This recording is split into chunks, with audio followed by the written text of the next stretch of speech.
আমাদের আজকের গল্প তাসের ঘর। কলমে ছবি ব্যানার্জি। ঠিক বেলা 11টার সময় পরপর 3 দিন জয়াবতীর কাছে একটা আননোন নাম্বার থেকে ফোন আসছে। আননোন নাম্বার দেখে জয়াবতী ফোনটা রিসিভ করেনি। বছর খানেক আগে তার স্বামী জ্যোতির্ময় এই বড় স্মার্টফোনটা তাকে কিনে দিয়ে একটা ফেসবুক অ্যাকাউন্ট খুলে দিয়েছিল।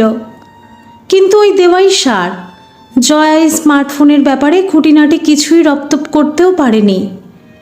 এ ব্যাপারে তার সময় ও উৎসাহ একেবারেই নেই। ফোনে শুধু জ্যোতির্ময়, বাবা মা ছাড়া 3 জন বান্ধবীর নাম সেভ করা আছে। তাহলে কে তাকে বারবার ফোন করছে? মাত্র 20 বছর বয়সে জয়াবতীর বিয়ে হয়েছিল 30 বছরের সুদর্শন উচ্চপদ চাকুরিরত এক ধনী যৌথ পরিবারের ছেলের সঙ্গে। বীরভূমের গণ্ডগ্রামের নিতান্তই এক দরিদ্র পরিবারের মেয়ে জয়াবতী। তার একটাই প্লাস পয়েন্ট ছিল, সে অসাধারণ সুন্দরী আর বিদ্যা বলতে মাধ্যমিকে স্টার মার্কস নিয়ে পাশ করা। বাবা নিত্যানন্দ চক্রবর্তীর একটা পাকা জরাজীর্ণ বাড়ি, সেটাও তার দাদুর করে দেওয়া। আর পেশা বলতে পৌরোহিত্য ও গুরুগিরি আর সামান্য কিছু জমি। নিত্যানন্দের শিষ্য সংখ্যা নেহাত কম ছিল না। তাদের আনুকূল্যে আর পুরোহিতগিরি করে সংসারটা কোনো রকমে চলে যেত।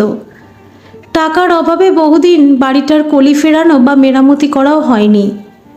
মাঝে শুধু একরকম বাধ্য হয়ে পলেস্তরা খসে দেওয়াল আর ছাদ মেরামতি করাই হয়েছিল। অভাব আর দারিদ্র্য জয়াবতীদের নিত্য সঙ্গী। ক্লাস 8-এ পড়ার সময় মাত্র 3 দিনের জ্বরে জয়াবতীর মা মারা যায়। ওই বয়সে জয়া গোটা সংসারের ভার নিজের কাঁধেই তুলে নিল। রান্না বান্না ও সংসারের বাসি কাজ ছেড়ে জয়া স্কুলে যেত। কাজের ফাঁকে যে অবসরটুকু পেত সেই লেখাপড়াতেই সে মেধাবী ছাত্রী হিসাবে সবার দৃষ্টি আকর্ষণ করেছিল। বাবা মাঝে মাঝে 2-4 দিনের জন্য শিষ্যবাড়ি থেকে কিছু আদায়পত্রের জন্য গেলে পাশের বাড়ির এক নিঃসন্তান জেঠিমা রাতে তার কাছেই থাকত।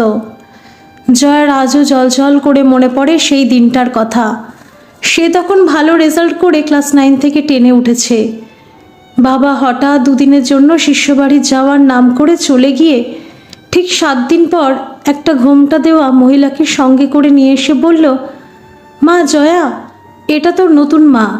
দাদাদের সংসারে লাথিঝাঁটা খেয়ে পড়েছিল। আমি একরকম দায় পড়ে ওকে বিয়ে করেছি মা। জয়া বলল, দায় পড়ে? হ্যাঁ মা, দায় পড়েও বটে, আবার দয়া করেও বলতে পারিস। শিবানী আমার পায়ে ধরে একদিন খুব কান্নাকাটি করে তাকে বিয়ে করে উদ্ধার করতে বলেছিল। গায়ের মাতব্বররাও বলল, ঠাকুরমশাই মেয়েটি সত্যিই অভাগিনী। ওর দাদা বৌদিরা মেয়েটির সই নিয়ে জমি বাড়ি লিখিয়ে নেওয়ার পর থেকেই ওকে খুব অত্যাচার করে। পেট ভরে ভাতটুকুও দেয় না। আপনি মেয়েটাকে বিয়ে করে আশ্রয় দিলেও বেঁচে যাবে। জয়া বলল, আমাদের তো নিজেদেরই অভাবের সংসার, তা গায়ের মাতব্বররা বুঝি তোমাকে খুব দামি পাত্র ঠাউরেছিল? নিত্যানন্দ বলল, মা রে, ভাবছিস কেন? জীব দিয়েছেন যিনি, আহার দেবেন তিনি। শিবানীর দাদারা তো খরচের ভয়ে ওকে বিয়ে না দিয়ে ঘরে বসিয়ে রেখেছিল। আমি তো শুধু শাঁখা সিঁদুর দিয়ে ওকে বিয়েটা করেছি। তাছাড়া তোর কষ্টটাও আমি বাবা হয়ে কি করি বা দেখি বলতো? সংসারের 49 কাজ সামলে তোকে লেখাপড়া করতে হচ্ছে, কতটুকুই বা বয়স তোর। জয়া খুব ভালোভাবেই বুঝে গিয়েছিল বাবা দায়ে পড়ে দয়া করে বিয়েটা করেননি। না হলে তার একটা মাত্র নিঃসন্তান বিধবা পিসি শ্বশুরবাড়িতে বড় কষ্টে দিন কাটাচ্ছিল। সেই পিসি মায়ের মৃত্যুর পর এই সংসারে আশ্রয় চেয়ে বলেছিল, দাদা, মেয়েটাকে এই বয়সে হাত পুড়িয়ে রান্না করতে হবে না। জয়া লেখাপড়া করবে আর আমি সংসার দেখব। বাবা তখন বলেছিল, দেখছিসই তো, আমার সংসারই কোনো রকমে জোড়াতালি দিয়ে চলছিল। বউটার কতদিন থেকে ঘুষঘুষে জ্বর হচ্ছিল, টাকার অভাবে বড় ডাক্তার দেখাতে পারিনি। পাড়ার হোমিওপ্যাথিক ডাক্তারের ওষুধ খেয়ে থামথুম থাকতো। বহু কষ্টে কিছু টাকা জোগাড় করে বড় ডাক্তার দেখানোর তোড়জোড় করতে না করতেই তো সে চলে গেল। বাড়িটাতে এবার হাত না দিলেই নয়। তার ওপর জয়ার লেখাপড়ার খরচ আছে, বড় হলে তার বিয়ের খরচ আছে। সে তো চলেই গেল। আমি আর নতুন করে আর একটা পেটের খরচ চালাতে পারবো না। যদি কখনো খুব অসুবিধায় পড়ি তখন তুই তো থাকলি। আমরা তো এখন মোটে দুটো প্রাণী। জয়া দিব্যি সংসার চালিয়েও লেখাপড়াটা চালাতে পারবে। এখন আমার একমাত্র ধ্যান জ্ঞান মেয়েটাকে লেখাপড়া শিখিয়ে প্রতিষ্ঠিত করা। ওর মায়েরও সেটাই স্বপ্ন ছিল। খুব সাদামাটা চেহারার মিষ্টভাষিনী নতুন মাকে কয়েকদিনের মধ্যেই জয়া ভালোবেসে ফেলল। যদিও নতুন মা মিষ্টি কথায় ভুলিয়ে সংসারের 14 আনা কাজ তাকে দিয়েই করিয়ে নিত। বিয়ের পরের মাস থেকেই নতুন মা সন্তান সম্ভবাও হলো। সেই সময় নতুন মা দিন রাত বমি করত, পেটে কোনো খাবার থাকতো না। এমনিতেই রান্নাটুকু করা ছাড়া নতুন মা কোনো কাজই করতো না। এখন পুরোপুরি সংসারের সব কাজ থেকে নতুন মা হাত গুটিয়েও নিল। অর্ধেক দিন জয় স্কুল কামাই হতো, তবু সেই অবস্থায় জয়া মাধ্যমিকে স্কুলে ফার্স্ট পজিশন নিয়ে কৃতিত্বের সঙ্গে পাশ করলো। যথাসময় নতুন মা দুটো ফুটফুটে শীর্ণ দুর্বল যমজ মেয়ের জন্ম দিল। বাবা মাথায় হাত দিয়ে বলল, একটা বংশধরের জন্য বিয়েটা করেছিলাম। এই গরিবের সংসারে দুটো আবারও মেয়ে। কথায় আছে, ভগবানের মার দুনিয়ার বার। সবই আমার কপাল। মা জয়া, এবার তো তোর লেখাপড়া বন্ধ না করলে সংসার অচল হয়ে যাবে। ভাগ্য আমাকে সব দিক দিয়েই মারবে কে জানতো। জয়া বলল, বাবা, তাহলে তুমি বংশধর আনবে বলেই বিয়েটা করেছিলে? না, বিয়েটা দয়া করেই করেছিলাম, কিন্তু একটা আশাও তো মনের মধ্যে ছিল। শাস্ত্রেই তো আছে, পুত্রার্থে ক্রিয়েতে ভার্যা। তুই এসব বুঝবি না মা। তোর মা তো অভাবের অজুহাত দিয়ে আর দ্বিতীয় সন্তান আনতেই চাইল না। যাকগে, কি আর করা যাবে। তোর নতুন মার এমনিতেই শরীর দুর্বল, তার ওপর দুটো বাচ্চার ধকল সামলে সে কি করে রান্নাবান্না সংসার দেখবে। তোর নতুন মায়ের যত্ন, 2 বোনের যত্ন তুই না করলে কে করবে মা? ওরা একটু বড় হলে তোর বিয়ের কথাও তো আমাকেই ভাবতে হবে। ভেবে দেখলে এই বরং ভালো হলো। তুই বেশি লেখাপড়া শিখলে পাত্র খুঁজতে আমাকে হিমশিম খেতে হতো। তাছাড়াও সত্যি বলতে তোর লেখাপড়ার খরচটা না আমার পক্ষেও আর সম্ভব ছিল না। জয়া এক রাশ ঘেন্না নিয়ে বাবার দিকে স্থির দৃষ্টিতে চেয়ে রইল। ফোনটা একই সময় আজও বেজে উঠল। জয়া আজ বিরক্তি হই ফোনটা রিসিভ করলো। ফোনটা রিসিভ করতেই ও প্রান্তে একজন মহিলা কণ্ঠ বলল, হ্যালো, আমি কি জ্যোতির্ময় মুখার্জির স্ত্রী জয়াবতীর সঙ্গে কথা বলছি? আমি জয়াবতী বলছি, কিন্তু আপনি কে বলছেন? ধরে নিন আপনার একজন হিতাকাঙ্ক্ষী। জয়া বলল, দেখুন, আমি একজন গৃহবধূ। বাইরের জগতের সঙ্গে আমার তেমন যোগাযোগ নেই। আমার স্বামী আর শ্বশুরবাড়ির লোকজন ছাড়া আমার হিতাকাঙ্ক্ষীও তেমন কেউ নেই। তাছাড়া আমি কোনো অপরিচিতা মহিলার সঙ্গে কথা বলতে বা শুনতেও চাই না। আপনি দয়া করে বারবার ফোন করে আমাকে বিরক্ত করবেন না।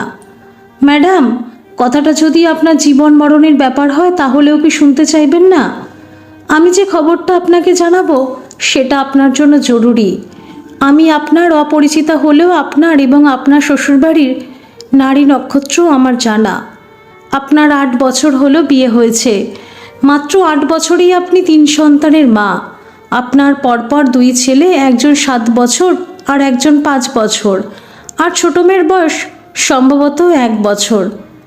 আচ্ছা ম্যাডাম, ঠিক কতগুলো সন্তানের জন্ম দেওয়ার শর্ত আরোপ করে আপনার বিয়েটা ফাইনাল হয়েছিল? সরি, এক্সট্রিমলি সরি ম্যাডাম, কথাটা মুখ ফসকেই বলে ফেললাম। আসলে আপনার শ্বশুরবাড়ি তো একরকম বাজা বংশ। জ্যোতির্ময় বড় ও ছোট জেঠুর কোনো সন্তান নেই। একমাত্র আপনার শ্বশুর মৃন্ময় বাবুরই একটি সন্তান জ্যোতির্ময়। মুখার্জি পরিবারের স্বনামধন্য 3 উকিল ভাইদের সবেধর নীলমণি বা শিবরাত্রির সলতে বলতে জ্যোতির্ময়। বছর 1.5 আগে জ্যোতির্ময়ের বড় জেঠু ও জেঠিমার 6 মাসের ব্যবধানে আগে পিছে মৃত্যু হয়েছে। ঠিক বলছি তো ম্যাডাম? জয়া বলল, বুঝেছি। আমার শ্বশুরবাড়ির সমস্ত খবর আপনার নখদর্পণে, কিন্তু এর সঙ্গে আমাকে জরুরি খবর জানানোর সম্পর্কটা কি ঠিক আমি বুঝলাম না। সম্পর্ক আছে ম্যাডাম। আচ্ছা, আপনার কি কখনো একবারও মনে হয়নি এই কলকাতার বুকে এত বড় ধনী পরিবারে একজন উচ্চশিক্ষিত এবং উচ্চ পদে চাকরিরত জ্যোতির্ময়ের মতো ছেলের কাছে আপনি একেবারেই বেমানান? এরা শুধু অর্থ, বিত্ত, শিক্ষা ও আভিজাত্যে ধনী নয়, এদের বর্ধমানে বিশাল পৈতৃক বাড়ি ও প্রচুর বিষয় সম্পত্তিও আছে। জ্যোতির্ময়ের চাকরিটা শুধু শখের চাকরি। এদের সঞ্চিত অর্থ ও সম্পদে কয়েক পুরুষ বসে হেসে খেলে চলে যাবে। জয়া বলল, শুনুন, আপনি কে বলুন তো? আপনার নাম আর পরিচয় কি? জ্যোতির্ময়ের পরিবার আমাকে পছন্দ করে তাদের পরিবারের বউ করে নিয়ে এসেছে। আমি এই পরিবারের মানান কি বেমানান সে কৈফত আপনি চাইবার কে? ম্যাডাম, আমি কৈফত চাইছি না, শুধু ভেবে দেখতে বলছি। আচ্ছা, এই 8 বছরে জ্যোতির্ময়ের কোনো অসঙ্গতি কি আপনার চোখে পড়েনি? আপনার আর কিছু বলবার আছে? ম্যাডাম, আমি এখনও আসল কথাটাই তো বলিনি। আপনি যদি শুনতে আগ্রহী থাকেন তাহলে আগামীকাল ঠিক এই সময় আমি ফোন করব। রিসিভ করা না করা আপনার সিদ্ধান্ত, তবে রিসিভ করলে আপনারই উপকার হতো। আপাতত আমার নামটা বলছি, আমি অন্তরা গুহ। জয়া দুপুরে খাওয়া দাওয়ার পর মেয়েটাকে আয়ামাসির কাছে ঘুম পাড়াতে দিয়ে নিজের ঘরে এসে আকাশ পাতাল ভাবতে বসল। ওই অন্তরা মেয়েটির কথা তার মনে বারবার ঘুরপাক খেতে লাগলো। জ্যোতির্ময়ের মতো ছেলেও তার পরিবারের কাছে সত্যি তো সে বেমানান, কিন্তু এত খুঁটিনাটি খবর মেয়েটি জানল কি করে? তার যেচে পড়ে এসব বলার উদ্দেশ্যটাই বা কী? মেয়েটি কি জ্যোতির্ময়ের প্রাক্তন প্রেমিকা? সে কি ইন্টারকাস্ট বলে বিয়েটা হয়নি?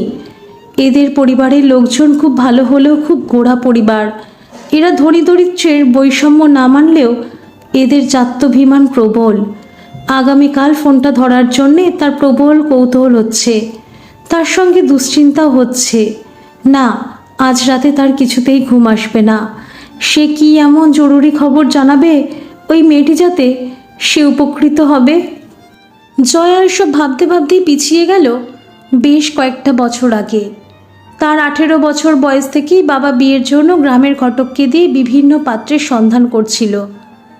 এই ঘটকের কলকাতা, বর্ধমান সহ বিভিন্ন জায়গায় পেশার কারণে যাতায়াত ছিল। এর মধ্যে দুজন মোটামুটি সচ্ছল পরিবারের প্রাইমারি শিক্ষক ও হাইস্কুলের শিক্ষক তাকে দেখে পছন্দ করেছিল। তাদের বিপুল দাবি দাওয়া শুনে বাবা পিছিয়ে এসেছিল। এভাবেই বেশ কয়েকজন তাকে দেখে গিয়েছিল। নিত্যানন্দনের স্থাবর সম্পত্তি বলতে 1.5 বিঘে ধানি জমি ছিল। ওই জমি বেচে আপাতত একটা কন্যাদায় উদ্ধারের কথা বাবা ভেবেছিল, কিন্তু বাদ সাধল নতুন মা। সে কিছুতেই ওই জমি বেচতে দেবে না বলে অশান্তি শুরু করতেই বাবা সেখানেও পিছিয়ে এলো। কেটে গেছে আরও 2 বছর। সেই সময় বাবার সামর্থ্যের সঙ্গে সঙ্গতি রেখে ঘটক 2 পাত্রের সন্ধান দিল। একজন মোটামুটি খেয়ে পড়ে চলার মতো 2 সন্তানসহ দোজবর পাত্র, আর একজনের অল্প কিছু জমি আর গ্রামে মুদির দোকান। এই 2 পাত্রের মধ্যে দ্বিতীয় পাত্রের সঙ্গে তার বিয়ে হবে এটাই মোটামুটি ঠিক ছিল। হঠাৎ একদিন সেই ঘটক এসে বাবাকে বলল, চক্রবর্তী মশাই, আপনার কপাল মনে হচ্ছে খুলে গেল মশাই। পাত্র বিশাল ধনী পরিবারের ছেলে, সে মোটা মাইনে চাকরিও করে। 3 ভাইয়ের ওই একটাই ছেলে, তাদের 1 পয়সাও দাবি দাওয়া নেই। তারা গ্রামের একটা সুন্দরী মেয়ে খুঁজছে। পাত্র সং আপনার মেয়ের ছবি দেখেই পছন্দ করেছে। পাত্রের বাবা, 2 জ্যাঠা আর বড় জেঠিকে নিয়ে এই রবিবার বেলা 3টে নাগাদ মেয়ে দেখতে আসবে। ওরা মেয়ে পছন্দ করলেই কেল্লা ফতে। রবিবার একটা বিরাট দামি গাড়ি থেকে অভিজাত চেহারার দামি পোশাক পরা 4 জন বয়স্ক ভদ্রলোক ভদ্রমহিলা যখন তাদের এই ভাঙাচোরা বাড়ির সামনে নামল, তখন জয়া খানিকটা অবাক, বিস্ময়, হতবাক হয়ে তাকিয়েছিল। একটা তক্তপোষে নতুন ফুলছাপ চাদর দিয়ে যথাসম্ভব সাজিয়ে তাদের বসতে দেওয়া হলো। জয়া সামান্য সেজে মাত্র 2টো তুলে রাখা শাড়ির একটা পরে যখন তাদের সামনে এসে বসলো, তখন তারা সবাই বলে উঠল, আহা, মেয়ের তো সাক্ষাৎ জগদ্ধাত্রীর মতো রূপ। আমরা ঠিক এমন একটা মেয়েকেই খুঁজছিলাম। আমরা আজকের বিয়ের দিনটা ঠিক করতে চাই। আপনারা মেয়েকে শুধু শাঁখা সিঁদুরটা দেবেন, বিয়ের যাবতীয় খরচ ও গয়নাগাটি সব আমরাই দেব। বাবা একবার মিনমিন করে হাত কচলে বলল, ছেলে একবার মেয়েকে দেখবে না? ওরা বলল, মেয়ের ছবি দেখে ছেলে আগেই তাকে পছন্দ করেছে। আমাদের ছেলেকে আপনাদের পছন্দ হবে না এটুকু বলতেই পারি। ওরা চলে গেলে জয়া বলল, বাবা, ওদের অবস্থার কথা না হয় বাদই দিলাম, কিন্তু অত উচ্চশিক্ষিত ছেলে আমার মতো সামান্য মাধ্যমিক পাশ মেয়েকে বিয়ে করতে চাইছে কেন? শুধুই কি রূপ দেখে? এ বিয়েটা তুমি দিও না বাবা, তুমি বরং মুদির দোকানের ছেলের সঙ্গেই আমার বিয়ে দাও। বাবা খেকিয়ে উঠে বলল, তুই তো নিজের কানেই শুনলি, ওরা বেশি হাল ফ্যাশনের শহরের মেয়ে চায় না, ওরা দিলদরাজ মানুষ। শুধুমাত্র ছেলে এই বাড়িতে বিয়ে করবে আর কবে এক আধ দিনে থাকবে বলে ওরা এই বাড়িঘর রাজমিস্ত্রি লাগিয়ে নতুন করে সারিয়ে রং করেও দেবে, পাকা কলঘর মেশিনের জলের কল বসিয়ে দেবে, তার উপর তোর গা ভরা গয়না বিয়ের খরচের সব টাকা আগেই পাঠিয়ে দেবে। এমন রাজবাড়ির মতো বাড়িতে বউ হতে পারছিস, এটা তো 7 জন্ম আর 14 পুরুষের ভাগ্য। একবার ভেবে দেখ মা, এখানে বিয়ে হলে ভবিষ্যতে তোর 2 বোনেরও একটা গতি হয়ে যাবে, আমাদেরও একটু আধটু সাহায্য করতে পারবি। জয়া বলল, ওই দালাল ঘটকের দালালির টাকাটাও কি ওরাই দেবে? বিয়ের খরচ ছাড়াও তোমাকে নগদ কত টাকা দেবে বাবা? রেগে আগুন হয়ে জয়ার বাবা বলল, মুখ সামলে কথা বল হারামজাদি, আমি তোর বিয়ের জন্য দালাল ধরেছি? জয়া অবাক হয়ে দেখল, মাত্র 20-22 দিনেই তাদের ভাঙাচোরা বাড়িটার খোল নীলচে আমূল পাল্টে বাড়িটা কেমন ঝকঝকে নতুন হয়ে গেল। বিয়ের 2 দিন আগে এক ভদ্রলোক বড় বড় 2টো সুটকেসে সঙ্গে আরও একটা মাঝারি সুটকেস বাবার হাতে দিয়ে বলল, এটা আপনার জন্য। বড় সুটকেস দুটোতে আপনার মেয়ের যাবতীয় জিনিস আছে। জয়ার অনুমান নির্ভুল হলো। নির্দিষ্ট দিনে দামি বেনারসি গা ভর্তি গয়না পরে জয়ার বিয়েও হয়ে গেল। শুভ দৃষ্টির সময় জয়া চোখের ওপর পানপাত্রের সরিয়ে দেখল, বাহ, ছেলে তো অত্যন্ত সুপুরুষ, না তার কোনো হিসেবই মিলছে না। প্রতিবেশীরা সবাই বলা বলি করে বলল, সত্যি চক্রবর্তী মশাইয়ের একখানা ভাগ্য বটে। গল্পেই শোনা যায় ঘুটে কুড়নির মেয়ের সঙ্গে রাজপুত্রের বিয়ে হয়। জয়ার রূপ আছে বটে, তাই বলে এক কানাকড়ি খরচা না করে এমন ঘরবর। শ্বশুরবাড়ি যাত্রা করার আগে নতুন মাকে তাকে একান্তেই ডেকে বলল, জয়া, ওরা কিন্তু এই বিয়ের একটাই শর্ত দিয়েছে, বিয়ের 2 বছরের মধ্যেই ছেলেপুলে নিতে হবে।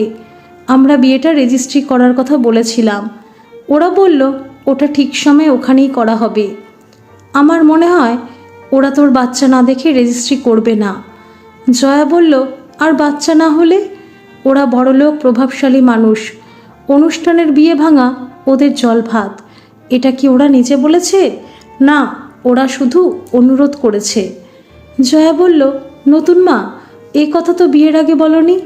আমি তোমাদের কি ক্ষতি করেছি? এমন অসম্মানের মধ্যে তোমরা কেন আমাকে ঠেলে দিলে? আগে জানলে এই বিয়ে আমি কখনো করতাম না। এত বড় বড় কথা বলিস না জয়া, যাদের নুন আনতে পান্তা ফুরায় তাদের আবার মান সম্মান? তোর 14 পুরুষের ভাগ্য এমন একটা ঘরে বিয়ে হওয়া। বিয়ের পর ছেলেপুলে হবে, এটাই তো স্বাভাবিক। জয়া এক বুক উদ্বেগ ও ভয় ও উৎকণ্ঠা নিয়ে শ্বশুরবাড়ি এলো। এত বড় অপরিচিত ধনী পরিবারে তাকে নির্যাতন করবে কিনা, ছেলের কোনো শারীরিক প্রতিবন্ধকতা আছে কিনা ভেবে বুক দূর দূর করছিল। জেঠি শাশুড়ি আর শাশুড়িমার ব্যবহার দেখে তাকে করুণা করছে না ভালোবাসছে বুঝতে বেশ কিছুদিন সময় লেগেছিল। আস্তে আস্তে তার সেই ভয় কেটেছে। আগাগোড়া মার্বেল দেওয়া বিরাট 3তলা বাড়ি। অনুষ্ঠান মিটে যাওয়ার পরে জয়া গোটা বাড়িটা ঘুরে দেখল। 1 তলায় 6টা ঘর, দোতলা ও 3 তলায় বড় বড় 3টে ঘর। বেশিরভাগ ঘরই অ্যাটাচ টয়লেট। 1 তলায় ডাইনিং রুম। স্থায়ী কাজের মাসি ফুলি ও কমলা, 2টো ঠিকে কাজের মাসি, 2টো চাকর রামু আর মদন, এছাড়া রান্নার জন্য উড়ে বামুন জনার্দন। বাড়িতে ঢোকার মুখে বিস্তৃত ছড়ানো জায়গায় একপাশে 2টো গ্যারেজ সহ 2টো গাড়ি। মস্ত লোহার গেটের পাশে একটা সিকিউরিটির ঘর। বিয়ের পরে 3 শাশুড়িমার নির্দেশ মতো তাকে মোটামুটি 1 গা গয়না ও দামি পোশাক পরেই থাকতে হতো। সংসারে সেজেগুজে থাকা ছাড়া কাজ বলতে তেমন কিছু ছিল না। তবু জয়া দুবেলা রান্না, পরিবেশন ও সকাল বিকেল চা বানানোর দায়িত্বটা নিজেই নিয়েছিল। শ্বশুর শাশুড়িদের ব্যবহার ছিল অমায়িক। জয়ার ভয় ছিল স্বামী জ্যোতির্ময়কে নিয়ে। সে স্বভাবে একটু মৃদুভাষী ও গম্ভীর প্রকৃতির। কিন্তু এই এত বছরে তার লেখাপড়া অবস্থা নিয়ে কখনো তাকে অসম্মান করেনি। ফুলশয্যার রাতে তাকে ডায়মন্ডের রিং পরিয়ে দিয়ে সে বলেছিল, ছবির চেয়ে তুমি অনেক অনেক বেশি সুন্দর। আমাকে তোমার কেমন লাগলো বলবে না? জয়া বলল, আমার বোধহয় কিছু বলার নেই, কারণ সবটাই আমার কাছে অপ্রত্যাশিত স্বপ্নের মতো। আসলে বিয়ে নামে যে ঘটনাটা আমার জীবনে ঘটে গেল সেটা রূপকথার গল্পের মতো। আপনার এবং আপনার পরিবারের তুলনায় আমার নিজেকে বড় নগণ্যই লাগছে। কিছু না মনে করলে আপনাকে একটা কথা জিজ্ঞেস করব? অবশ্যই, কিন্তু আপনি করে নয়। জয়া বলল, আচ্ছা, আপনার মতো সুদর্শন উচ্চশিক্ষিত উচ্চপদে চাকরিরত ধনী পরিবারের ছেলের সঙ্গে বিয়ে করার জন্য উচ্চশিক্ষিতা সুন্দরী মেয়েদের তো লাইন পড়ে যেত। তাহলে আমার মতো স্বল্প শিক্ষিতা গ্রামের মেয়েকে বিয়ে করলেন কেন? জয়া, আমাদের পরিবারটা একদমই অন্যরকম। এখানে আমার বড় জেঠুর কথাই শেষ কথা, আর আমি আমার পরিবারকে ভালোবাসি। তারাই চেয়েছিলেন গ্রামের কোনো সুন্দরী মেয়েকে তাদের ছেলের বউ করে আনতে। আমাদের পরিবারে বউ হয়ে যে আসবে তার যেহেতু কোনো চাকরির দরকার হবে না, তাই বেশি লেখাপড়া তাদের কাছে কোনো ম্যাটার করে না।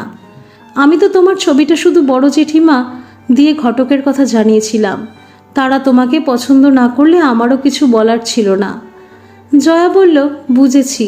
আসলে হতদরিদ্র পরিবারের অল্প শিক্ষিতা মেয়ে হলে সে চিরকাল বাধ্য অনুগতই থাকবে। জ্যোতির্ময় বলল, ছি ছি, এটা কেন বলছো?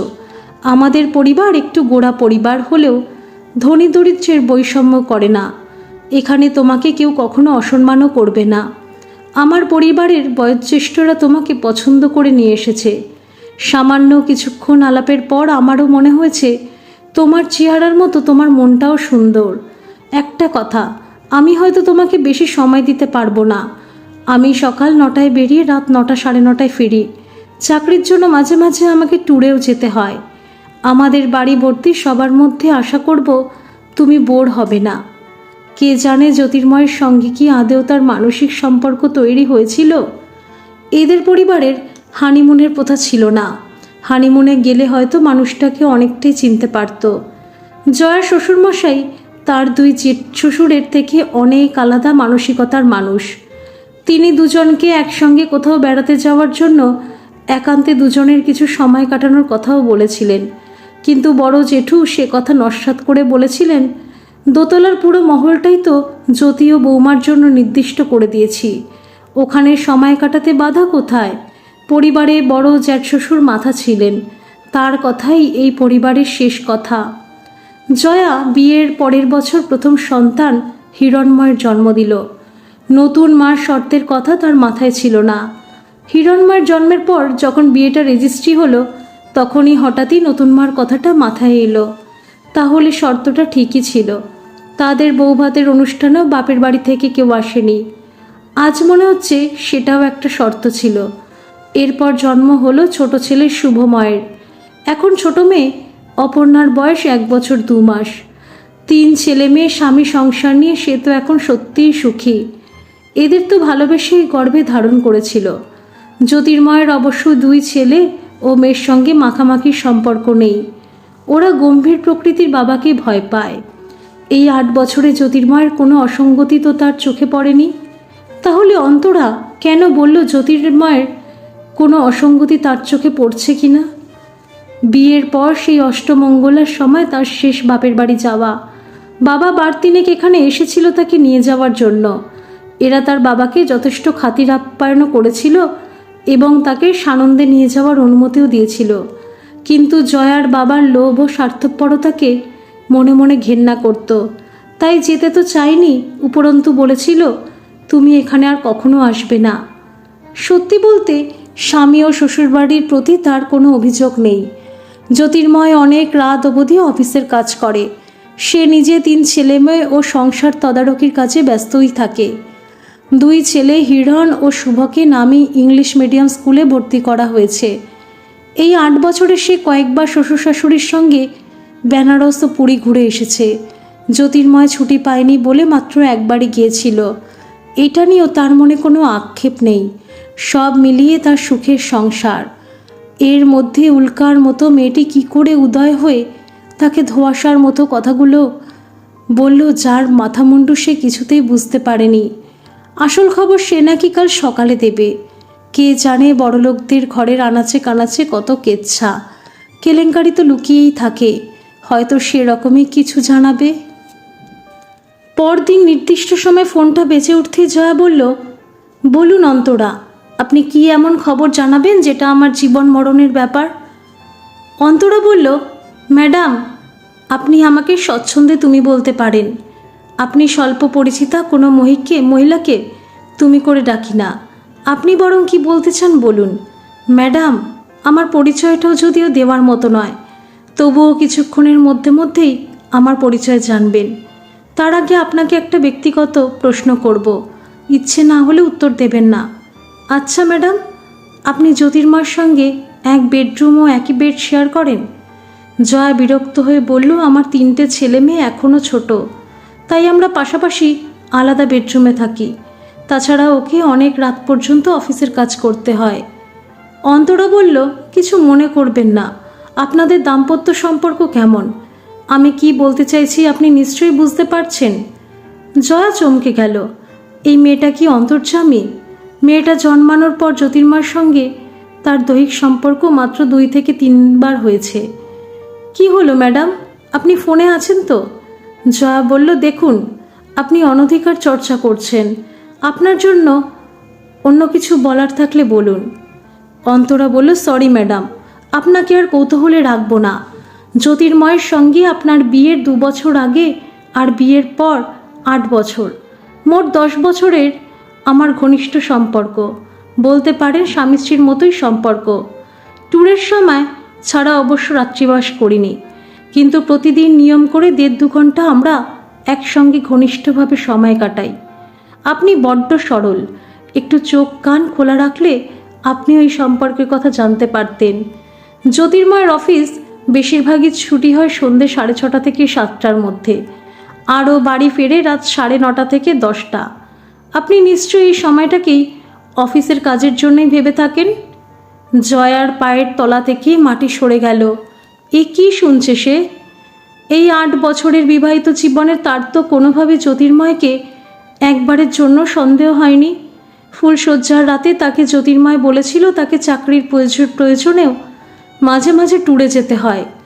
সদ্য বিয়ের পরেও জয়া লক্ষ্য করেছে জ্যোতির্ময় কখনো তার সঙ্গে আলাদা বেশিক্ষণ সময়ও কাটায়নি।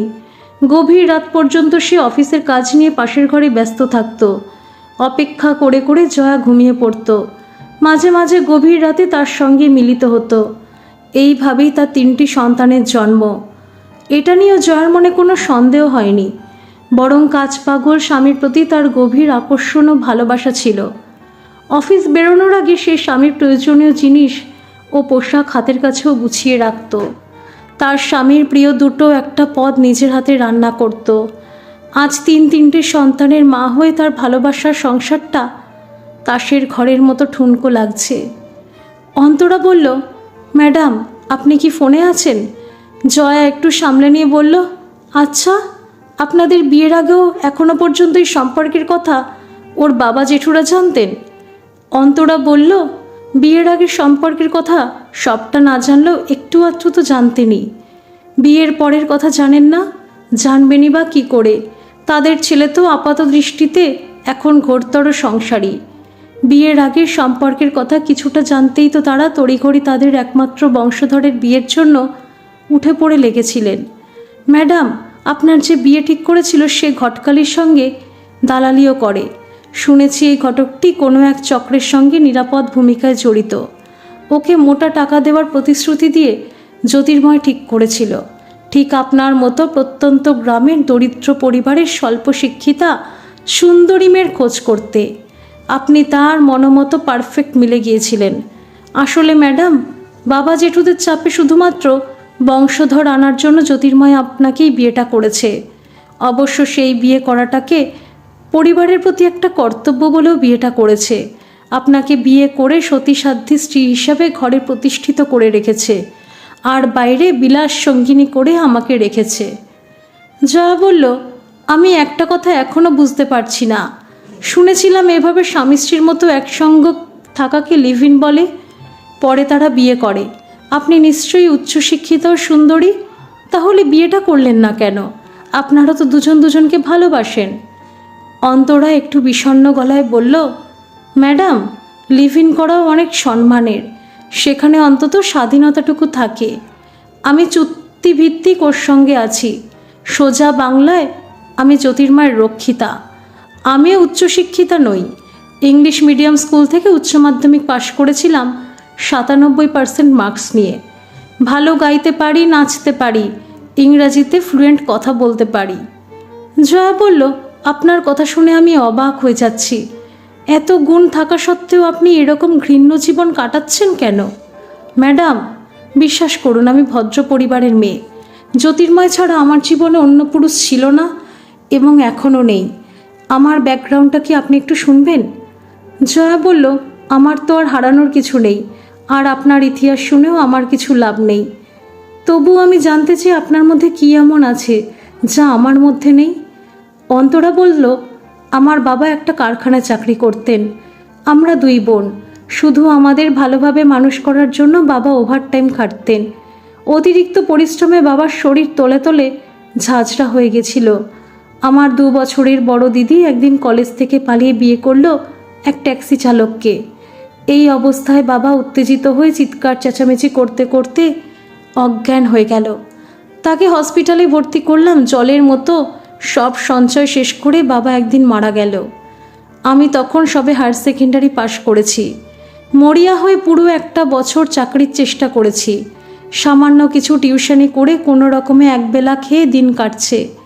বিপদ আমাদের চারপাশে ওত পেতেছিল। ঠিক সেই সময় মায়ের ক্যান্সার ধরা পড়ল। সেই দিশেহারা অবস্থায় অল্প সময়ে বেশি রোজগারের রাস্তাটা আমার এক কলেজে ভর্তি হওয়া বান্ধবী জোগাড় করে দিল। সেও পার্ট টাইম কলগালের পেশায় ছিল। এটা এখন অনেক ভদ্রঘরের মেয়েরাও গোপনে করে। পরে তারা দিব্যি ভালোবেসেছে, বিয়ে করে সুখে সংসার করে। আমার প্রথম কাস্টমার ছিল জ্যোতির্ময়। ঘন্টায় রেট বলেছিলাম 1000 টাকা। সে প্রথম দিন আমাকে একটা দামি রেস্তোরাঁয় নিয়ে গিয়েছিল। আমার সব কথা তাকে বলেছিলাম। অনর্গল ইংরাজি বলতে পারতাম। চটকদার, আকর্ষণীয়, সুন্দর চেহারা ছিল। সেদিনই জ্যোতির্ময় আমাকে 2000 টাকা দেয় আর এককালীন 3 লাখ টাকা অফার করে তার 1 রুম ফ্ল্যাটে 3 বছর থাকার প্রস্তাব দেয়। এছাড়া প্রতিদিন 2000 টাকা দেওয়ারও চুক্তি করে। আমি সানন্দে সেই প্রস্তাবে রাজিও হই। এছাড়া আমার হাতে বিকল্প রাস্তা ছিল না। কোনো রকমে খেটে খুঁটে পেট চালাতে পারলেও মায়ের চিকিৎসা চালাতে পারতাম না।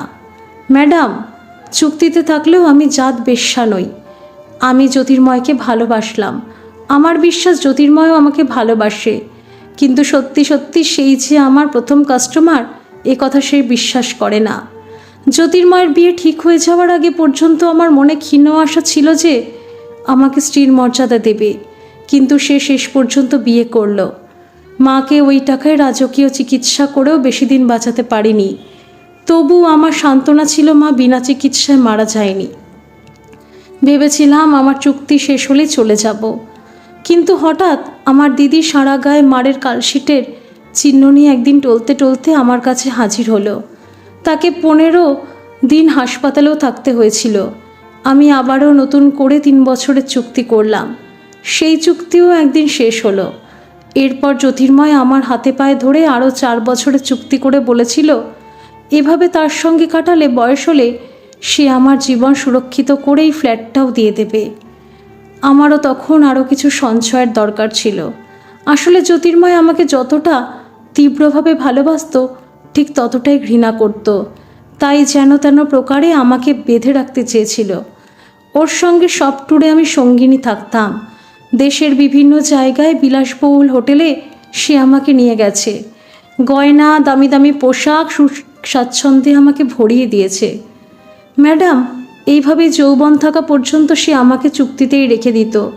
কিন্তু এই জীবনের প্রতি আমার ঘেন্না ধরে গিয়েছিল।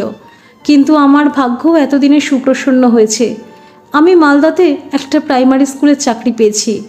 আমার চুক্তির মেয়াদ শেষ হতে আর 4 দিন বাকি। জয়া বলল, আপনার সঙ্গে আমার বোধহয় তফাৎ কিছু নেই। ফারাক শুধু একটাই, আপনি অবৈধ রক্ষিতা আর আমি বৈধ স্ত্রীর তকমা নিয়ে বৈধ রক্ষিতা। আপনি চুক্তির শেষে মুক্তি পেলেন, পায়ের তলায় পাকাপোক্ত মাটি পেলেন, আর আমি এই সংসারে অক্টোপাসের বন্ধনে আষ্টেপৃষ্ঠে জড়িয়ে আছি। এখান থেকে আমার মুক্তির সব পথ বন্ধ। 4 জন বয়স্ক শ্বশুর শাশুড়ি যাদের ভালোবাসা অকৃত্রিম, 3টে কচি বয়সের সন্তান যাদের কাছে মাই সব, বাবা তাদের কাছে দূরগ্রহের মানুষ। কিন্তু একটা কথা, যে ব্যাপারটা এতদিন মুখোশের আড়ালে ঢাকা ছিল সেটা প্রকাশ করলেন কেন? প্রতিহিংসা? অন্তরা বলল, না বললে কি আপনার স্বামীর চরিত্র বদলে যেত বলছেন? হ্যাঁ, প্রতিহিংসা তো 100 বার। আমি একবার আপনার ব্যাপারে কৌতূহল দেখিয়েছিলাম, সেটা শুনে সে বলেছিল, আমার স্ত্রী আমার পরিবারের গৃহলক্ষ্মী, তোমার পাপ মুখে আর কখনো তার নাম উচ্চারণ করবে না। সেদিন থেকেই আমি নিষ্ফল আক্রোশে প্রতিশোধ নেওয়ার সুযোগ খুঁজছিলাম। এই চাকরিটা না পেলেও আমি আর নতুন চুক্তিতেও যেতাম না, কিন্তু যাওয়ার আগে আমি প্রতিশোধ নিতাম। জয়া বলল, বুঝলাম। জ্যোতির্ময় না হয় আপনার সঙ্গে প্রতারণা করেছে। প্রতারণাই বা বলছি কেন, তার সঙ্গে তো আপনার লেনদেনের সম্পর্ক ছিল। মানলাম আপনারা দুজন দুজনকে ভালোবাসতেন, কিন্তু আমি তো কোনো অপরাধ করিনি। তাহলে আপনি প্রতিশোধ নিতে গিয়ে আমার সংসারটা কেন ভেঙে দিলেন? তার জীবনের একটা দিক যেমন আমার কাছে এতদিন গোপন ছিল, সেরকমই থাকলেই বা ক্ষতি কী ছিল? কটা স্বামী বা স্ত্রী তাদের গোপন পরকীয়া জানতে পারে? আর যেসব মেয়েদের নিজেদের দেওয়ালে পিঠ ঠেকে যায়, তারা তো সব জেনেও হয়তো পরিস্থিতির চাপে, বিকল্প রাস্তার অভাবে, সন্তানের স্বার্থে বাধ্য হয়ে মেনেও নেয়। অন্তরা বলল, আপনি তো অদ্ভুত মহিলা। যে মানুষটা শুধুমাত্র সংসারের প্রয়োজনে আপনাকে ব্যবহার করলো, তার হয়ে আপনি সাফাই গাইছেন। আপনি আমার চোখে আঙুল দিয়ে না দেখিয়ে দিলে হয়তো বাকি জীবন সাফাই গাইতাম। এখন আপনাদের দুজনের প্রতি আমার করুণা হচ্ছে। আপনি তো চাকরি পেয়েছেন, এবার নিশ্চয়ই বিয়ে করে নতুন করে জীবন শুরু করবেন। অন্তরা বলল, না ম্যাডাম, জ্যোতির্ময়কে আমিও যতটা ভালোবাসি ঠিক ততটাই ঘৃণা করি। তবুও জ্যোতির্ময়ের জায়গায় জীবনে আর কাউকে বসাতে পারবো না।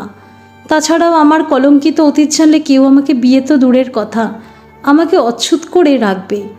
আমি দিদির বিয়ে দিয়ে তাকে সুস্থ একটা সুন্দর জীবন দেব। জয়া বলল, আপনি যে সবটা সত্যি বলছেন এটা বিশ্বাস করব কি করে? আপনি চাইলে আমাদের প্রচুর ঘনিষ্ঠ ছবি আপনাকে পাঠাতেই পারি, কিন্তু আমি আপনার নামটা শুধু জ্যোতির্ময়কে একবার বলুন। সে অস্বীকার করলে প্রমাণ তো আমার হাতেই থাকলো। পরদিনটা ছিল রবিবার। এই রবিবারে জ্যোতির্ময় বাড়িতে থাকতো না, তার ফটোগ্রাফির শখ ও নেশা ছিল। সকাল 9টায় ভারী ব্রেকফাস্ট খেয়ে দামি ক্যামেরা নিয়ে সে বেরিয়ে যেত, ফিরত রাত্রি 8টা, 8:30টায়। তারপর যথারীতি খাওয়া দাওয়া সেরে তার নিজের ঘরে গভীর রাত্রি পর্যন্ত কাজ করত। এখন যারা বুঝতে পারছে, জ্যোতির্ময় ওই দিনটা সারাটা দিন অন্তরার সঙ্গেই কাটাতো। সে সত্যি বড় বোকা। নিপুণ গোপনীয়তার আড়ালে এই গোপন অবৈধ সম্পর্ক তার স্বামী কিভাবে ব্যালেন্স করে কাটিয়ে চলতো, সেটা তার কাছে এখনও বিস্ময়কর। বাবা নতুন মার প্রতি তার প্রবল ঘৃণা। সে তাকে একরকম বিক্রি করে নিজের আখের গুছিয়ে নিয়েছে। ফোনের সামান্য যোগাযোগটুকুও খুব ক্ষীণ। বছর 3 আগে বাবা তার 2 যমজ বোনকে নিয়ে এখানে এসেছিল।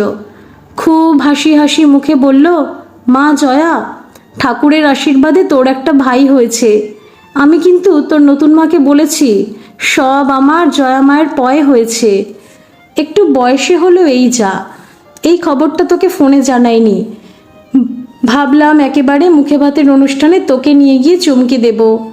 জয়া বাবার নির্লজ্জতা স্তব্ধ হয়ে গেল।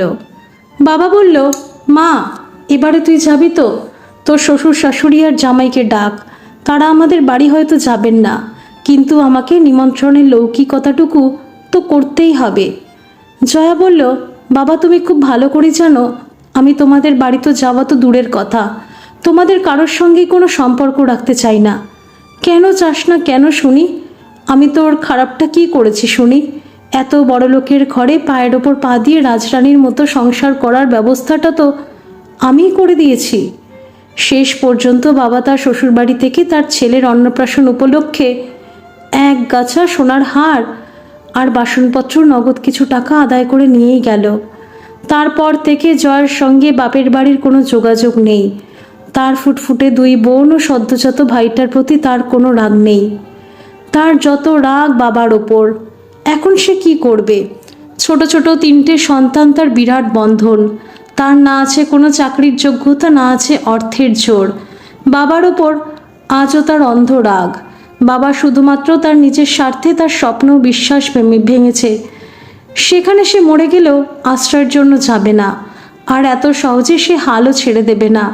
তার সন্তানদের স্বার্থে তাকে এই বাড়িতে থেকেই লড়াইটা করতে হবে। জ্যোতির্ময় বেরোনোর আগে জয়া তার সামনে এসে বলল, তোমার সঙ্গে আমার জরুরি কিছু কথা আছে। আমাকে শুধুমাত্র আজকের জন্য কিছুটা সময় দাও। জ্যোতির্ময় বলল, জরুরি কথা? কিন্তু আমি তো এখন বেরোচ্ছি, ফিরে এসে শুনবো। কথাটা আমি এখনই বলতে চাই। আমি তোমার বেশি সময় নষ্ট করব না। ঠিক আছে, বলো। জয়া বলল, অন্তরা গুহর সঙ্গে আমার দীর্ঘক্ষণ কথা হয়েছে। সে আমাকে বলেছে তোমার সঙ্গে তার চুক্তির মেয়াদ 3 খাপে 10 বছর শেষ হয়েছে। সে আর নতুন করে চুক্তি করতে রাজি নয়। জ্যোতির্ময় চমকে গিয়ে মাথা নিচু করল। জয়া মনে মনে বলল, আর কোনো প্রমাণের দরকার নেই। জ্যোতির্ময় নিঃশব্দে সবটা বুঝিয়ে দিল। জয়া বলল, আমার কথা এখনো শেষ হয়নি। তুমি ডিভোর্স করতে চাইলেও আমি তোমাকে ডিভোর্স দেব না। আমি আজ থেকে হিরণ, শুভ আর অপুকে নিয়ে নিচে থাকব। সংসার যেমন চলছে তেমনই চলবে, কিন্তু আজ থেকে তোমার সঙ্গে আমার কোনো সম্পর্ক থাকবে না। সম্পর্ক বলে যেটা ছিল সেটা আমার ভ্রম ছিল। 3 ছেলেমেয়ের সঙ্গেও তোমার বরাবর মানসিক দূরত্ব যে অনেকটা, সেটাও তুমিও জানো। তোমার কাজের অসুবিধার জন্য এদের দুষ্টুমি তুমি ভালোবাসতে না বলে আমার ধারণা ছিল, এবং এটা স্বাভাবিক বলে বিশ্বাস করে ওদের আমি একাই আগলে রাখতাম। সে ধারণাটাও আমার ভ্রান্ত ছিল। আমি যথাসাধ্য চেষ্টা করব ওদের লেখাপড়ায়, মনুষ্যত্বে ও চারিত্রিক শিক্ষায় শিক্ষিত করতে। তোমার বাবা মা, জেঠু জেঠিমার ভালোবাসাটা আমার কাছে সাসাচ্ছা, তাই ওদেরও আমি সেবা, যত্ন ও সাহচর্যের ত্রুটি রাখব না। তোমার কিছু বলার আছে? জ্যোতির্ময় মৃদু গলায় বলল, আমি তো তোমার সুখ স্বাচ্ছন্দ্য, সম্মানের কোনো ত্রুটি করিনি। জয়া বলল, স্বামী স্ত্রীর সম্পর্কের অসাধারণ বিশ্লেষণ জেনে মুগ্ধ হলাম। সত্যি তোমার ওপর আজ আমার করুণা হচ্ছে। যে উদ্দেশ্য নিয়ে তুমি বিয়েটা করেছিলে সেটাতেও কি তুমি সফল হয়েছ? নিজের সন্তানদের সঙ্গেও তো তোমার লক্ষ্য যোজন দূরত্ব। ওরা এখন ছোট, একটু হলেও ওরা তোমাকে ভয় মিশ্রিত শ্রদ্ধা করে, বাবা বলে মানেও। কিন্তু ওরা বড় হয়ে তোমার সবটুকু জানলে সেই শ্রদ্ধাটুকু থাকবে বলে আশা করো? সন্তানের ঘেন্না নিয়ে বেঁচে থাকা তো নরকবাসের সমতুল্য। জ্যোতির্ময় বলল, তুমি কি বাবা মা, জেঠু জেঠিমাকে সবটা জানাবে?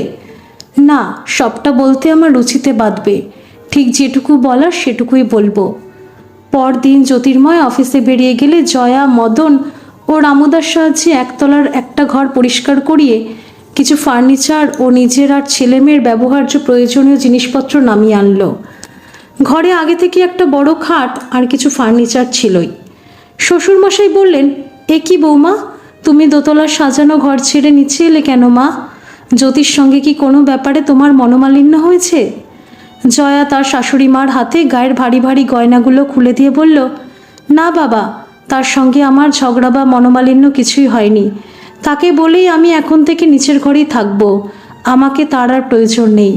আমি এর বেশি আর কিছু বলতে পারবো না বাবা। জেঠিমা বললেন, কিন্তু তুমি গা খালি করে গয়নাগুলো খুলে দিলে কেন? জেঠিমা, এই ভারী গয়নাগুলো আজ আমার কাছে বড় ভার বলে মনে হচ্ছে। আমার মায়ের একটা পাতলা চেন, 2টো ব্রোঞ্জের চুড়ি আর কানের ছোট্ট 2টো টপ পরে আমি স্বচ্ছন্দ বোধ করছি। অবশ্য আপনারা আদেশ করলে কষ্ট হলেও আমি ভারী গয়না পরব। শ্বশুরমশাই বললেন, বৌমা, আমি যা বোঝার বুঝেছি। আমরা আর কিছু জানতে চাইব না। তুমি যেভাবে ভালো থাকো সেভাবেই ভালো থাকো মা। সংসার যথানিয়মে চলতেই লাগলো। শুধু জয়া দোতলা ত্রিসীমানায় যাওয়া বন্ধ করলো। ছেলে মেয়ে এমনিতেই বাবাকে ভয় পেত, এখন আরও আর বাবার ধারে কাছে ঘেঁষছে না। জ্যোতির্ময় অফিসে যাওয়ার সময় নিচে ডাইনিং টেবিলে ঘাড় গুজে ভাত খেয়ে বেরিয়ে যেত। জয়া ভাতটা বেড়ে দিত। এটুকু কাজ সে ইচ্ছের বিরুদ্ধেই করত, কিন্তু আগের মতো কাছে বসে থাকতো না। রাতের খাবার দোতলায় তার কথা মতো তার ঘরে ফুলি দিয়ে আসতো। শাশুড়ি মা ছেলের কাছে বসে আপন মনে বিড়বিড় করে বলতেন, কি যে তোদের হয়েছে বাপু জানি না, আর কবে যে এই রাগ অভিমান মিটবে তাও জানি না। বৌমার মতো এমন লক্ষ্মী বউ তো হাজারে একটা মেলে। স্বামী স্ত্রীর মধ্যে একটু আধটু ঝগড়াঝাটি মনোমালিন্য হতেই পারে, দুজনেই গো ধরে বসে থাকলে হয়? না হয় তুই একটু নরমই হলি। দিনের পর দিন জয়ার ছেলে মেয়েদের নিয়ে নিচে আলাদা থাকা বাড়ির সবার কাছে রহস্যই থেকে গিয়েছিল। জয়ার বিষাদ প্রতিমা মুখ দেখে দু চারবার শাশুড়ি মা ও জেঠিমা অনেকবার মিষ্টি কথায় বুঝিয়ে দোতলায় ছেলের কাছে থাকার জন্য বলেছিল, কিন্তু শ্বশুর মশাই এক কথায় থামিয়ে দিয়ে বলেছিলেন, বৌমাকে নিজের মতো থাকতে দাও। আস্তে আস্তে দুই ছেলে ও মেয়ে বড় হলো। বড় ছেলে হিরণময় ডাক্তার হলো। জয়া প্রথম এই গোড়া ও বনেদি পরিবারে নিঃশব্দে বিপ্লব আনল। হিরণ তার সহকর্মিনী অন্য জাতের মেয়েকে ভালোবাসে, মাকে তার ভালোবাসার কথাও জানালো। জ্যোতির্ময় বড় জেঠু জেঠিমা মারা যাওয়ার পর ছোট জেঠু তখন পরিবারের মাথা। তারা এই বিয়ে কখনোই সমর্থন করবেন না। জয়া ও হিরণ এটা জানত। জয়া তার দুই শ্বশুরকেও বোঝালো, বলল, আপনারা শুধু মাথা ঠান্ডা করে একবার ভেবে বলুন, ব্রাহ্মণরা কি সবসময় ব্রাহ্মণোচিত কাজ করেন? দুটো ছেলে মেয়ের সুখী জীবন বড় না জাত বড়? যুগ পাল্টিয়েছে জেঠু। আপনারা সমর্থন না করলে তারা বিয়ে করে আমার সঙ্গে ছাড়া এই বাড়ির সবার সঙ্গেই সম্পর্ক ত্যাগ করবে। এখনকার ছেলে মেয়েদের বিষয় সম্পত্তি টাকা পয়সার ওপর লোভ নেই, তারা দুজনেই যেখানেই প্রতিষ্ঠিত। জয়ার যুক্তির কাছে তারা হার মানলেন। বিয়েটা ধুমধাম করে হলো। তারা দুজনেই এখন ব্যাঙ্গালোরে থাকে। শুভ বিজনেস ম্যানেজমেন্ট পাশ করে দিল্লিতে চাকরি পেল। 3 বছর পর তার পছন্দ সম্বন্ধ করেই বিয়ে হলো। ছোট বৌমা বিয়ের পর ইংলিশ মিডিয়াম একটা স্কুলে চাকরি পেয়েছে। অপু বাংলায় MA পাশ করে কলকাতা স্কুলে চাকরি করে। সেও ভালোবেসে তার এক কলিগকে ইন্টারকাস্টে বিয়ে করেছে। সেটাও এই বাড়ি থেকে অনুষ্ঠান করেই হয়েছে। সব কিছু সুশৃঙ্খলভাবে সম্পন্ন হয়েছে জয়ার জন্য। মেয়েকে বিয়ের আগে জয়া বলেছিল, নিজের পায়ে না দাঁড়িয়ে কখনো ভালোবাসায় জড়িয়ে পড়ে বিয়ে করিস না মা। জয়া আজ সত্যি রত্নগর্ভা মা। 2 ছেলে 2 বৌমা, মেয়ে জামাই তাকে দেবীর মতো সম্মান করে ভালোবাসে। বাবাকে তারা শ্রদ্ধা সম্মান করলেও মাই তাদের খুব কাছের মানুষ। একে একে জ্যোতির্ময়ের ছোট জেঠু জেঠিমা ও তার মায়েরও মৃত্যু হয়েছে। ছেলে বৌমারা, মেয়ে জামাই তাদের অসুস্থতার সময়ও মৃত্যুর খবরে বাড়ি এসেছে। জয়ার শেষ বন্ধন ছিল তার নিজের শ্বশুরমশাই। তার 98 বছরের সজ্ঞানে বয়সোচিত কারণে মৃত্যুর পর জয়া ছেলে বৌমাদের, মেয়ে জামাইকে ফোনে অনুরোধ করে বলেছিল, তোমরা সবাই দাদুর পারলৌকিক কাজে অন্তত 7 দিনের ছুটি নিয়ে এসো, আমার কিছু অসমাপ্ত দায়িত্ব শেষ করতে চাই। জ্যোতির্ময়ের বাবার পারলৌকিক কাজ মিটে যাওয়ার পর জয়া হিরণ, শুভ আর অপুকে বলল, তোমরা শুধু 3 জন তোমার দাদুর ঘরে এসো। 2 বৌমা জামাইকে নিয়ে দোতলায় তোমাদের বাবার কাছে যাক। বাচ্চারা খেলা করুক, ওদের ফুলি সামলাবে। ওরা 3 ভাই বোন ঘরে এলে জয়া বলল, হিরণ, তোর দাদুর আলমারি খুলে কিছু কাগজপত্র আছে, ওগুলো বের করে পড়ো। হিরণ সব কিছু বের করলো। মা, এগুলো তো সব সঞ্চয়ের কাগজ, কিন্তু এখানে একটা ডিভোর্সের কাগজ আর দত্তক কন্যা গ্রহণের কাগজ আছে। মায়ের মানেটা কি? এটা তো তোমার আর বাবার ডিভোর্সের কাগজ। এত বছর আগে তোমাদের ডিভোর্স হয়ে গেছে, আমরা কেউ জানলামই না। জয়া বলল, এটা আমি আর তোমাদের দাদু তোমাদের জানাইনি বলেই তোমরা জানতে পারোনি। তোমাদের দাদু দূরদৃষ্টি সম্পন্ন মানুষ ছিলেন। একমাত্র তিনিই বুঝেছিলেন আমার সঙ্গে তোমাদের বাবার কোনো সম্পর্ক নেই, অথচ এক ছাদের তলায় আমরা বসবাস করি। এটাতে আমার আত্মগ্লানি হতো। শুধুমাত্র তোমাদের মুখ চেয়ে আমি এখানে থাকতে বাধ্য হয়েছিলাম। তাই কিছুদিন পর উনি গোপনে তোমাদের বাবার সঙ্গে আমাকে বিবাহ বিচ্ছেদ করে আইন মেনে আমাকে তার দত্তক কন্যা করেছিলেন।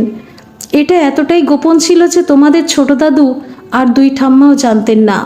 তিনি সেদিন আমাকে বলেছিলেন, মা জয়া, আমি তোর আত্মসম্মানকে শ্রদ্ধা করেই সিদ্ধান্ত নিলাম, আজ থেকে তুই আমার মেয়ের অধিকারে এখানে থাকবি। যদিও এই সংসার এখনও আমাদের 3 ভাইয়ের সঞ্চিত অর্থেই চলে। জ্যোতির টাকার আমাদের কোনো দরকার হয় না। এরপর থেকে তুই আমাদের দেওয়া গয়না পরে সেজে গুজে রাজেন্দ্র রানীর মতোই থাকবি। তবে যদি এই বিবাহ বিচ্ছেদের পর আবার দ্বিতীয়বার বিয়ে করে তাহলে আলাদা কথা।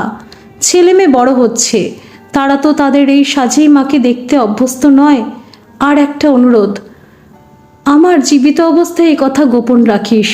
ছেলেকে বলেছিলেন আজ থেকে তুমি স্বাধীন, ইচ্ছে করলে তুমি আবার বিয়ে করতে পারো, তবে বিয়ে করলে তোমাকে আলাদা থাকতে হবে। সে বলেছিল, আমি আর বিয়ে করব না বাবা, আমি আপনাদের আর ছেলে মেয়েকে ছেড়ে থাকতে পারবো না। আপনি অনুমতি দিলে এখানেই থাকবো, আমি কাউকে বিরক্ত করব না। তোমাদের দাদু মনে মনে খুশি হয়েছিলেন এই ভেবে তাদের একমাত্র ছেলে এই বাড়িতে তাদের চোখের সামনেই থাকবে। আসলে সব বাবা মার কাছে সন্তান বড় দুর্বল জায়গা। তিনি কঠোর হাতে বিচার করলেও সন্তানের প্রতি দুর্বলতা তার ছিল। তোদের 3 দাদু আর ঠাম্মাদের আমি শ্রদ্ধা, সম্মান ও ভালোবাসলেও তাদের প্রতিও আমার অভিমান ছিল। আমার দুর্ভাগ্যের জন্য তাদেরও আমি মনে মনে দায়ী করতাম। তাই সেদিন আমি বাবার কাছে কয়েকটা প্রশ্নও করেছিলাম। হিরণ বলল, কি প্রশ্ন করেছিলে মা? জয়া বলল, সেটা আজ তোদের কাছে অবান্তর বাবা। আমার প্রশ্নের উত্তর পেয়ে বুঝেছিলাম তোর দাদুর কাছে তার বড় দাদার কথা বেদবাক্য ছিল। জ্যোতির্ময়ের বিয়ের ব্যাপারে যা সিদ্ধান্ত নেওয়ার তার বড় 2 দাদাই নিয়েছিলেন। তার 2 জেঠুই জ্যোতির্ময়ের বিয়ের ব্যাপারে একরকম উঠে পড়েই লেগেছিলেন। তোদের দাদু আমাদের বিয়ের আগে পর্যন্ত কিছুই জানতেন না। 2 জেঠুর পরোক্ষভাবে কিছু অন্যায় থাকলেও আমি উপলব্ধি করেছিলাম তারা তাদের একমাত্র বংশধরের মঙ্গলের কথা ভেবেই এটা করেছিলেন। এনারা সবাই আমাকে সম্মান ও ভালোবাসায় মুড়িয়ে রেখেছিলেন। শুভ বলল, আমরা ছোট থেকে তোমার আর বাবার মধ্যে কোনো ঝগড়াঝাটি করতে দেখিনি, এমনকি বাবাকে কখনো উঁচু গলায় তোমার সঙ্গে কথা বলতেও শুনিনি। আমাদের সঙ্গে বাবার একটু ছাড়া ছাড়া সম্পর্ক অস্বাভাবিক লাগেনি। তাহলে ডিভোর্সটা কেন হলো মা? বাবা কি কাউকে ভালোবাসতো, নাকি তোমার সঙ্গে বিয়েটা বাবাকে জোর করে দেওয়া হয়েছিল? আর ডিভোর্স হয়ে যাওয়ার পরেও এত বছর ধরে তুমি সিঁথিতে সিঁদুরি বা পড়ে আছো কেন? অপু বলল, মা আমি তো মেয়ে, তাই বাবার সঙ্গে তোমার এই শীতল সম্পর্কের কথা কিছুটা হলেও অনুমান করতে পারতাম, কিন্তু ডিভোর্সের কথাটা কল্পনাতেও ছিল না। জয়া বলল, সব কিছু খুলে বলবো বলেই তো একান্তে তোমাদের ডেকেছি। তোমাদের বাবা ডিভোর্সের পর বিয়ে করেনি, সে বিয়ে করে অন্য জায়গায় সংসার করলে আমাকেও সারা জীবন সিঁদুর পরার নাটকটা করতে হতো না। তোমাদের বাবা বেঁচে থাকতে একই বাড়িতে থেকে আমি কেন সিঁদুর পরছি না এ নিয়ে তোমাদের মনে প্রশ্ন জাগত।